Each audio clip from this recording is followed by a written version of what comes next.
Quand tu visites le 9e étage, tu vois l'art déco. Tu es capable de t'imaginer toi-même dans cette époque-là. C'est rare qu'un lieu commercial génère autant de souvenirs et les gens ont des réactions très émotives. On voyait des gens qui se tenaient la main pour dire « Wow! » On revient en 1931. C'était principalement un restaurant. On avait l'impression d'être en voyage en Europe, sur les grands paquebots. C'était vraiment la modernité du luxe qui s'installait à Montréal. C'était une énorme machine qui n'existe plus. On ne peut pas retourner à 1930. On peut donner une nouvelle vie dans un contexte différent à cette architecture-là qui est vraiment unique à Montréal. Le rôle d'Ivanhoe Cambridge, c'est vraiment d'avoir été l'instigateur, le promoteur du projet. Le projet a commencé en 2001. C'était un projet d'envergure. Continuer une lignée de travail d'architecte. En respectant le patrimoine. Il y a peu de lieux comme ceux-là, des lieux intérieurs très, très marquants à Montréal. C'est un projet qui est vraiment important pour les Montréalais, surtout au niveau historique. Jacques Carlu, le concepteur, l'architecte, avait conçu le 9e comme toute une séquence d'espace. C'était une expérience. Pour l'architecte que je suis, qui travaillait à protéger tout le décor de Carlu, moi, ce qui me motive là-dedans, c'est justement d'essayer de comprendre quelles étaient ses motivations, ses moyens, puis d'arriver à amener ça aujourd'hui, puis de lui donner une nouvelle vie. Très gros défi. Le 9e étage, c'est pas un projet standard. C'est un projet qui est pas facile à réaliser. On avait heureusement des photos du lieu, des grandes pièces principales à l'ouverture.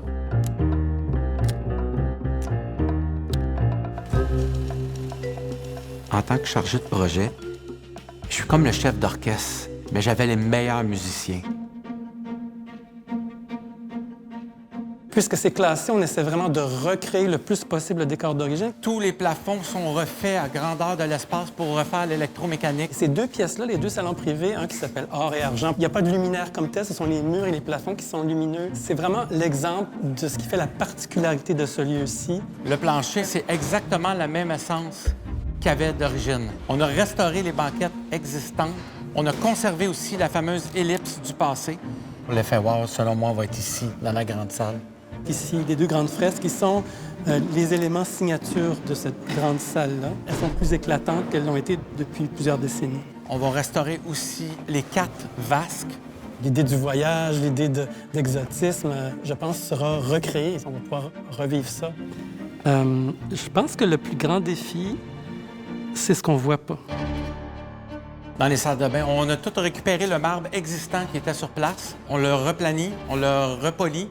Si Jacques Carlu revenait aujourd'hui, je pense que globalement, il retrouvait le lieu comme il l'a imaginé, du luxe à la française, très néoclassique, avec les grands espaces symétriques, les colonnades. Et d'autre part, l'avant-garde, dans les détails du verre, par exemple, dans la claire-voie, dans le plancher.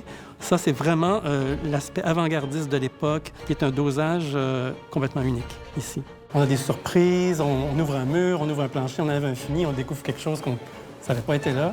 Le livre de recettes qui était dactylographié de 1958, ce livre de recettes-là était dans les murs. Les chefs ont regardé le livre, ils l'ont feuilleté pour se baser sur ce menu-là.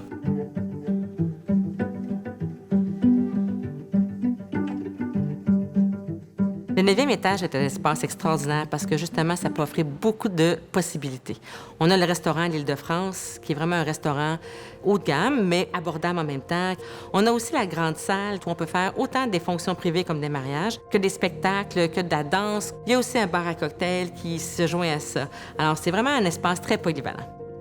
Ce nouveau mélange d'événements, restauration, avec un décor historique auquel Montréal s'identifie, va s'inscrire dans cette nouvelle vie du centre-ville-là. Donc, c'est plus qu'un renouveau du lieu. Je pense que ça s'inscrit dans une dynamique de renouveau du centre-ville. Ce qui est intéressant avec le 9e étage, c'est que c'est public, mais en même temps, c'est comme un espace muséal.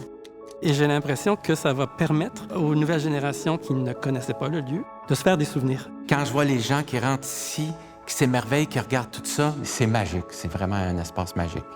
La démonstration que l'architecture peut avoir un impact sur la vie personnelle des gens. C'est ce qui est assez fabuleux.